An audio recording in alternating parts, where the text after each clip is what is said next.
এই টুকটুকির মাছের ডিম মানে বীজ ভাজা করেছো নাকি? একটা নেই। আবার সেই বীজ ভাজা হাত দেয়।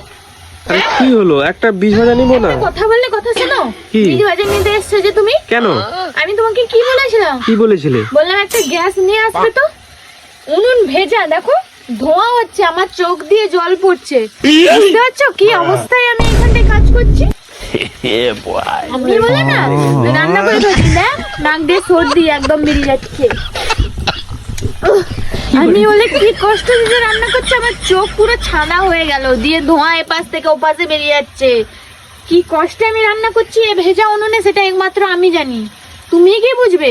খেতে এসছো। ঠিক আছে, একটা বীজ ভাজা নেই। হাত দিবি না একদম, হাত একদম গরম করে দিব, খন্তি একদম গরম আছে। কি করে একটা কথা বললে কানে যায় না? হ্যাঁ, এসব কথা তো কানে নিস না, যখন গ্যাস আনতে বলি সেসব কথা তো কানে নিস আরে না। পয়সা তো নেই, কি করবো? গ্যাস পয়সা নেই সেটা কি আমি বুঝবো? আমি বীজ ভাজা নিয়ে আমি কি নিয়ে এসেছিলাম তোকে যে তুই চো আমি তোকে খাওয়াবো? আমি তুমি বীজ ভাজা নিয়ে নিয়ে এসে- পালালাম। তুই- বীজ তুই ভাজা সবসময় একটা আমাকে কেন উঠতে হলো? কি করে আমি এটা খাবো না, রেখে দিয়েছি। বসো বসো বসো তুমি। একটা কথা বললে কানে যায় না? না বললাম তো নিইনি বীজ ভাজা। আজকে বীজ ভাজা খেতে পাবো না মনে হচ্ছে। কোনোদিন খেতে পাবি না।